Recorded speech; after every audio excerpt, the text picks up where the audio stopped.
Football, you could be great at it, being rubbish at nutrition.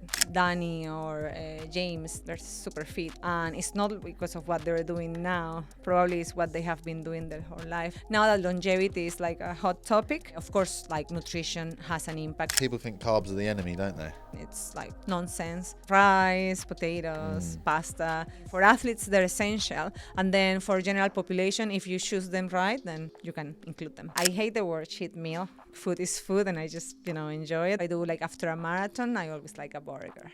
Paola, welcome to the podcast. It's my first time interviewing, but you two have worked together on a number of occasions. I've found out, not only day to day, but whether you've interviewed Paola already once, we have, gym, and also taken part in a Ready Steady Cook competition. Yeah, we were judges. The staff had like an event before. It was before Christmas, wasn't it? Yeah. There was 6 teams. Yeah, six teams of six, 8 people. And me, Paola, Solly, and the chef were judges on the panel. So we had to go around and like see how they were getting on. They had to all make the same food. And you got to taste it. And we got to taste it. Yeah. So Paola, I know he would have based it on the taste. What did you base it on? The health benefits or not? No, it was more on the taste and the presentation as well. And yeah. Come on then. But it was. You got to tell us. But by the time we ate, it was a bit cold because it'd taken there was a bit of faffing around. Yeah, but this is TV for you. It wasn't. Yeah, exactly. Yeah, it's true. It didn't help, and it was in like a church, so that was cold as well. So that it wasn't like cold macaroni or something. No, it was like, what was it? Oh, but the chicken, remember? Chicken with like potatoes and cabbage, and it was cold. And you had to eat the tortilla, didn't you? I didn't have to eat that. Yeah, I had to eat the soup.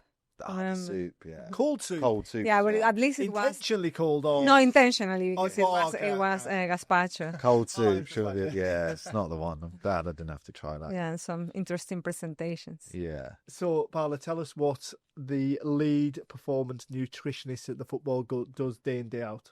Well, I guess the role of a nutritionist within a football club, it just goes beyond, telling people what to eat. We have a role of course, on like ensuring the players eat what they have to eat to prepare for training, for recovery after training, to have the best performance on the match. But we also have a role in also ensuring, for example, when they're injured, that they have the correct nutrition and supplementation. Yeah, some of them can balloon, can't they, when they're injured?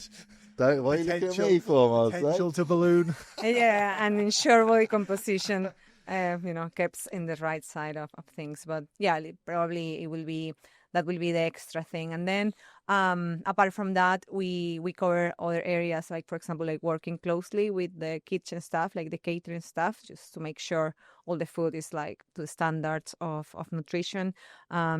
We work closely with the sports science team and the physiotherapists and doctors to make sure, for example, that players don't get like ill frequently. So there is like a nutrition strategies in place for that. So basically just like ensuring there are like nutrition strategies for many scenarios, in what the player does. So when you talk about your relationship with the kitchen staff, would you go as deep into sourcing like where the products come from as well? Because obviously you can get two things that look the same when they're cooked, but they're obviously made very differently with the quality of products that go into them. Yeah, I think that depends a lot on, the type of chef I'm working with.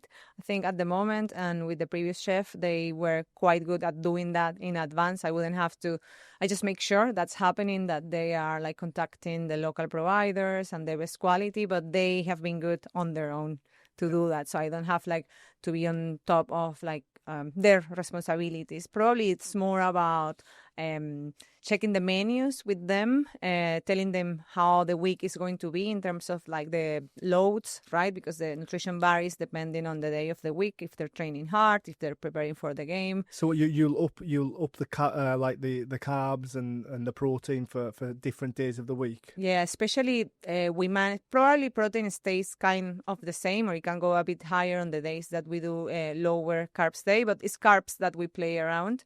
So carbohydrates can be tailored depending to the intensity of training. Nutrition periodization is how we call it. So, for example, the day before of the game and the day of the game are like high carb days. Then the days that they recover, depending if they started the game or not. Some of them will have to be eating less carbs, and some of them. So what are you monitoring their plate sizes? You can't go up for seconds. Is this what we're saying here? Yeah, of course. You Matchday can't- -1. you can't at No, the minute. not at the minute, Max, but matchday -1. Do you know what? That is one thing that I noticed the biggest when I retired is how my diet fell away. Yeah, What is it? I just didn't need it. Yeah. I always remember I came back about 18 months after I finished playing, and I did a session with Pascal and Jimmy, who's for a TV company, and he brought me up here. And he said, "Do you want some pasta?" And I got some pasta. He said, "I'll get it for you." He brought it up.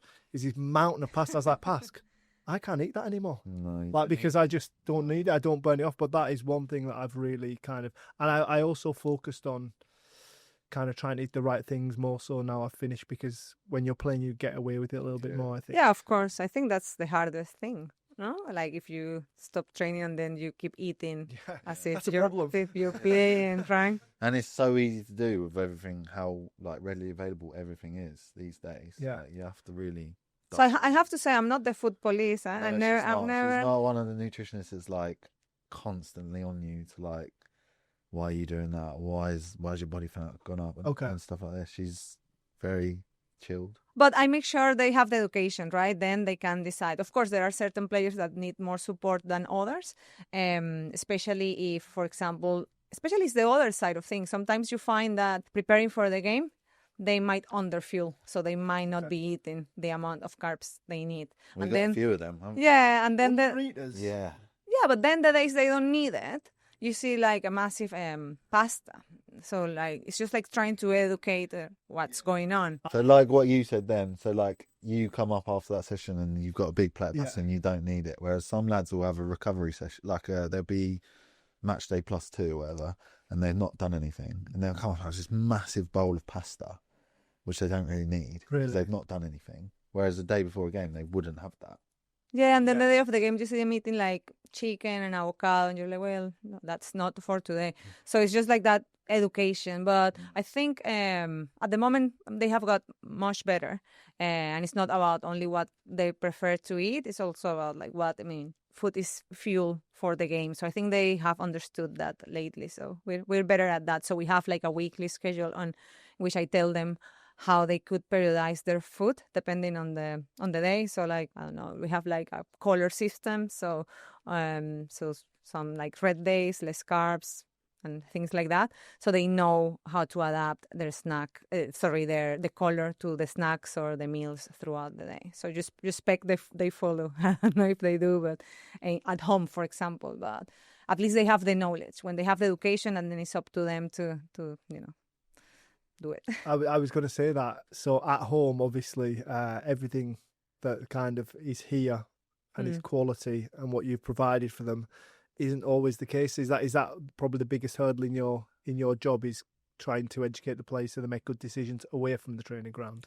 Yeah, I think that's especially with younger players. That's quite a barrier, because usually if they come here on their own, you don't really know what they're doing, or they're just like ordering takeaways. Yeah, this next generation and Deliveroo. It's so easy to have access to whatever, and yeah. So I think one part of it is just try to educate them on like what are the best options to get from like popular, Nando's, those kind of things, from those popular places. And then the other thing probably would be like within the academy, the under 21s, we give them like cooking classes. That's good. Yeah, That's good, isn't it? so they are prepared for that. So we try. I think that's with younger players. That's the main thing. I think with the older players is different. If they have We family. should do that players. with the first team as well. Get them some cooking lessons, shouldn't we? We actually should, though. Seriously. Yeah, You say that because you're a good cook, aren't you? Yeah, but I actually. But Webby.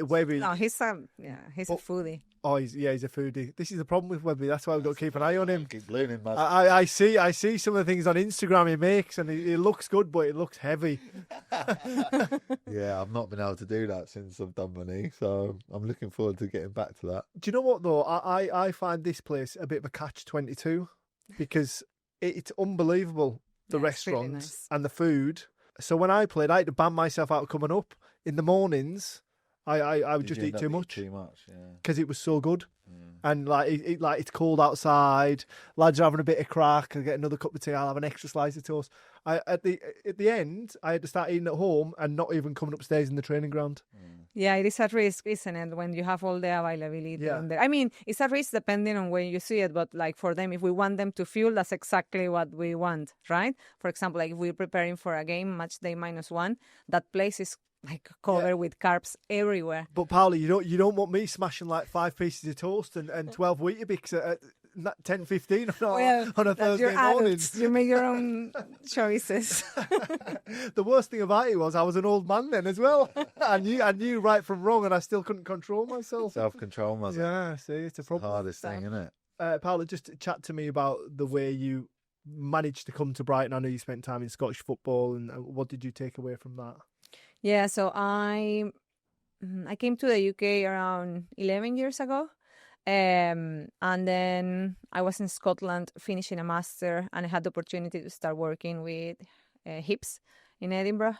I started there like 1 day per week, and then one day became 2 days, and then it became more like a full-time position while I did my PhD. So I was doing both things at the club. They support me with the PhD. I learned a lot over there. It's very different from here in terms of like the players. They were all British, mostly Scottish, right? That was a big learning for me. Just learn the habits, and very different from the ones, of course, from my country, and try to adapt to that and make the best out of my knowledge to make them do better decisions without imposing them, or you cannot eat this, you cannot eat that. So that was a big challenge, just like getting to the culture. But I think, probably I excel at that, and I had some improvements on their quality of their diet, and they saw the effect it had. So I think like the main difference will be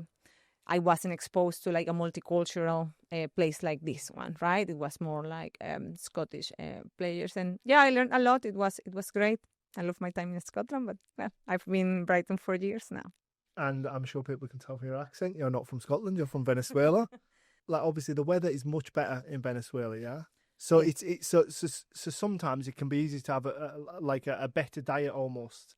More like vegetables, Yeah, of course. And I think like everyone's diet changes throughout the winter into the summer period. Like we all eat differently in those times. So how have you like taken your home cultures and brought them over here? Yeah, for me, for example, like what you said about the weather. For me, I couldn't understand why people at that moment wouldn't eat like fresh salad, right? In the winter. Yeah, but then as I embedded in the culture and like got used to like winter, I wasn't fancying them and either, right? So I just understanding that about the seasons, it's a main thing, and then finding the way around. So you like soups, then we'll put like a lot of veg in this soup, or we make like more like cooked vegetables or things like that. But I think the cultural part. It had an impact, but it was fine. Because I was experiencing the changes here. I kind of adapted and overcame that probably. And I suppose it's come full circle because a lot of South Americans are in the football club as we speak, aren't they? So you'll have that instant connection with them. We don't have that many anymore. Well, at the moment, no. But not at the moment, but we have. When I arrived, it was a big group. Yeah, we did have a lot. Yeah, it was a big group. It was like 5 South American, and then we had like some Spanish people, so it was like a whole group. Of course it was an instant connection with the Latin Americans. We're like family. So what attracted you to Brighton once you'd spent your time at Hibernian? My boss at Hips, of course he gave me the first opportunity in football in the UK, but then I think when the job came up, he encouraged me to apply. He actually worked here a long time ago.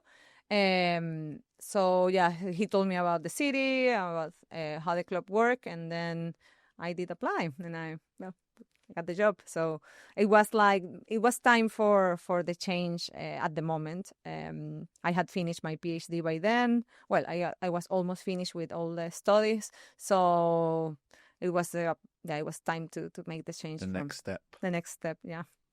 And obviously, coming to the football club, I'm sure you've got more kind of armoury to do what you wish with here than what you did in Scottish football. That must have been a nice change. Yeah, I think probably I had too many ideas. Well, I still have a lot of ideas, but I had too many ideas back then that I couldn't implement completely, right? Or ways that I thought like this could work this way, this could work better if we did this or that. And in there, probably there wasn't like the budget to do that. So when I arrived in here, I was able to like have perhaps not only budget, but also like the environment, like this massive kitchen, the training center. So I had more opportunity to implement new strategies that I have always wanted to do. And still, as things change, for example, when we had like some changes in the changing rooms, I think they will remake them. Then I will be able to implement like more things. So as the club develops, then I help to do that. Especially, for example, when we did the new dining area, it was great to be involved in that as well. So that was really cool. Done a good job, didn't you? The dining area. Yeah, it's been unbelievable since we've had that. That's what they say. Yeah, it's been great. What's the hardest part of your job, Paola, with working with players? Because we're not easy. I mean, it depends, right? I feel I don't find it that complicated. I'm like a people person, and I think like that thing of like a love language things, like people has many. I think mine are like acts of service, so I really enjoy providing whatever service I'm able to provide. And I think they can feel that. And I think that's the way I make the connection without having like a manual. It's not like, I will be this way. It's just like the way I'm naturally am. And I think like also being humble. I always say something like very cheesy, but I said like players, they don't really care how much you know until they know how much you care. And when you show you care, they probably start like listening to you a bit more. And as you build that trust, things start happening. Another thing is that like football, you could be great at it, being rubbish at nutrition, right? Mm-hmm. So it's not like other sports, like let's say cycling, you need nutrition, or marathon running, or even like rugby, you need to like, follow certain guidelines. It's not like footballers don't have to, but it's more like a skill sport. So yeah, you can get away for a while, or you cannot see the importance. I'm doing well, so why do I need this supplement? What do I need? So I think the most important part is build a relationship, show them you care, try to connect in a way, and then you can start having an impact on players. I find that, especially, in Scotland and the same here, sometimes let's speak like a player that doesn't really care. Probably it's not, I want them to be injured, but when they're injured, it's a massive opportunity for me to show what I can do for them. And then if you help them with the, most small thing and they feel it help, then you got them. Yeah, trust you. That relationship, So I think that's the most important part in football. So I really enjoy that process, whereas perhaps other colleagues will say, oh no, footballers, cannot do it. I enjoy the whole process. And where do you think the biggest benefit is for footballers? So is it like the here and now when it comes to fitness and staying fit, or is it at the back end of their career where all the things that they've implemented, they may get another 2 or 3 years playing time?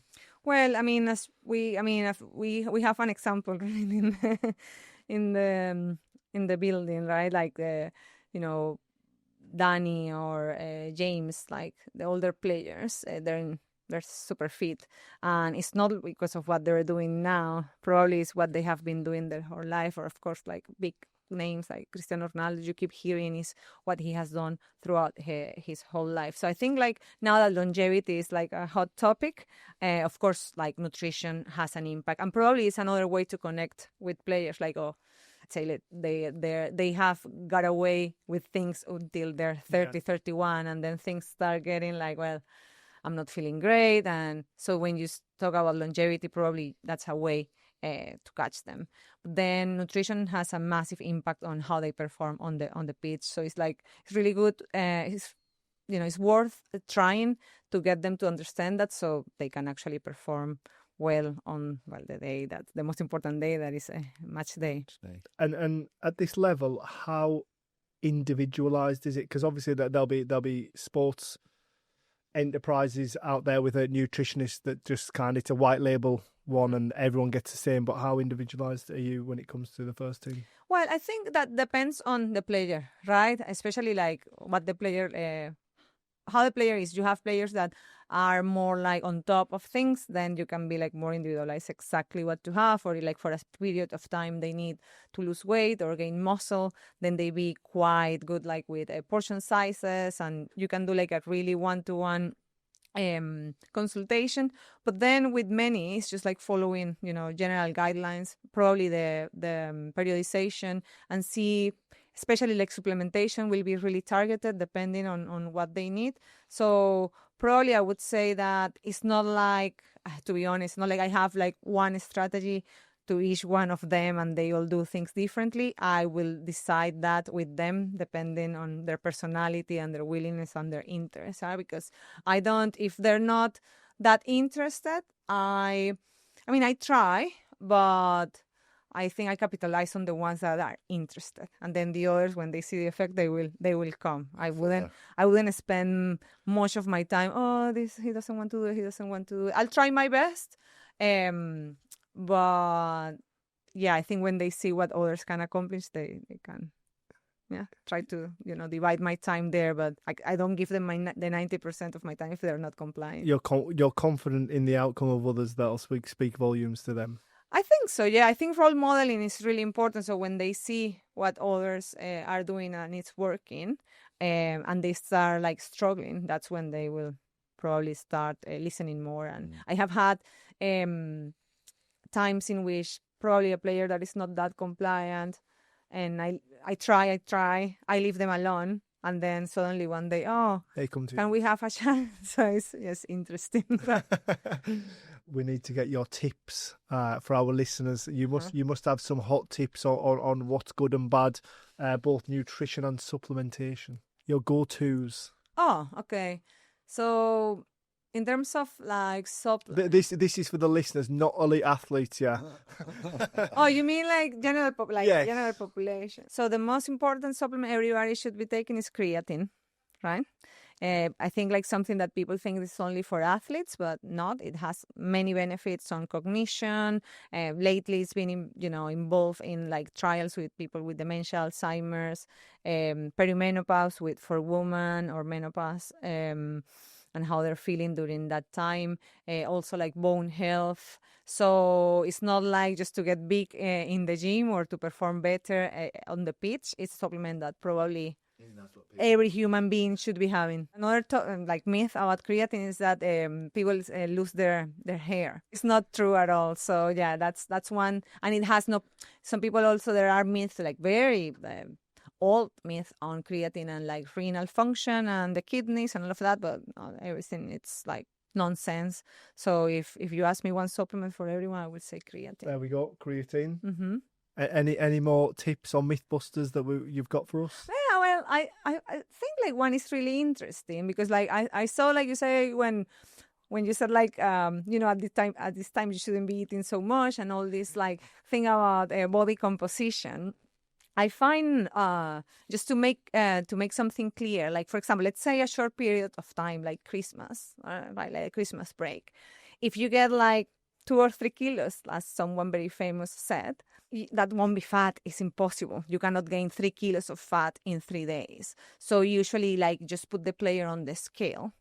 It's just like gut content, the fuel in their muscles, and then it's also like water that you retain, either because you had like foods like high in sodium during that period, or because you ate like carbohydrates, and carbohydrates store like in the muscles and in the liver with water associated to them. So so the main myth is like you cannot gain 3 kilos of fat in a short period of time. It's usually like You're water. just super prepared. Yeah, well, you can see it in a way, but it's not like, I think in a sports environment, like doing, these guys, they have a scrutiny for like, physical loads and all the things that they have to comply with. Weight shouldn't be a problem, right? So I will Because take your that. weight can fluctuate over anything. Yeah. can't Like it? can Day to day. fluctuate in the day, during the same day, like up to 3 kilos. Yeah. So yeah, I think that's something that now people, rings their bells. But yeah, I'm not. And then there is also, I mean, people don't think about it, but there is disorder eating, among males. People think it's only for females. So I don't like that environment. So I'm not, I don't think weight is a proxy for performance. And then on body composition, it's like really personalized. I'm not like the fat police either or anything like that. Something you did mention there, though, that gets a very bad rep in this country is salt. Mm-hmm. Good or bad? For athletes, you actually need it because when you have like salt, you retain water, so it helps you like keep hydrated, right? So you want like to add like extra salt, for example, if you sweat a lot, you want to add extra salt before the game, or the days before the game, you want to add a little bit extra. But of course, like general population, we shouldn't be abusing it because of like, but more it will be, people that have like families or like family history of like hypertension or things like that. But I think it's just like a balance, not like no salt, but not going overboard. Before you go, I have got some quick questions for you, okay. quickly. One food you will always defend. Oh, carbs. They are. Yeah, people think they're bad, but they're not bad. People think carbs are the enemy, don't they? Yeah, and they're not. Of course, like What if you don't exercise? Although- Slight enemy. Although a lot of nice things are carbs. Aren't Oh. they? the problem is when you combine fats and carbs, right? Let's say, Good fats or pizzas, bad fats? bakery, all of that. Yeah. Right? When you combine fats and carbs, then that's the things probably if we're trying to lose weight or things like that, we should, not eat that much. But carbs are also rice, potatoes, pasta. Some people like just, think they're terrible and they're not. I mean, for athletes, they're essential. And then for general population, if you choose them right, then you can include them. Mm-hmm. Best thing about working on a match day, other than doing 50,000 steps. She does so many steps. Well, I mean, game day is what you're waiting for from the whole week, right? You're working towards that. So probably I love just to like set up the changing room and see that everybody has what they need and they arrive and they find everything and they don't need to ask for things. I love it. Sweet or white potato? Ooh, that's interesting. I think they're both good. I think sweet potatoes people think like sweet potatoes are better than potatoes, but they're not. They're good. Each of them is good in their own ways. Sweet potatoes have, for example, like more retinol because of the color and helps like with your vision. But then potatoes have like resistant starch that makes like your probably like your insulin not go as high when you eat them after. So both of them have fiber. So what's your cheat day meal? Special treat? I hate the word cheat meal. So I don't do cheat, like food is food and I just, enjoy it. But I would say if I do like after a marathon, I always like a burger. Burger will be my special treat. Who's the biggest moaner at the club player-wise when it comes to nutrition? Oh, no. You can't say say me. Webby. You can say me, it's fine. I don't know. I like moaning, it's fine. No, you like high standards. Yeah, exactly. High standards. Oh, Solly Marsh. So, yes, you do it as well. That's why, you do it as well. Solly Marsh. He is. Yeah. High He's standards got, as well. But he's got the highest he has an of opinion. standards. When it comes to food. I've got one to add. Who's got the biggest appetite? Donkey?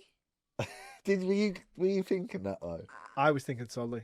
Well, okay. Oh, well, no, you're right. Solly, yeah, definitely. Solly. He's Solly, number one. he That's his nickname, number one muncher. Because he can eat. He can put it away. Paola, thank you very much for My joining us on pleasure. the podcast. It was very good to sit down and understand your role at the football club. Thank you. Thanks, Paola. Do you agree, Webby? Yeah, of course I agree. Yeah. Thank you for joining us, Paola. Thank you.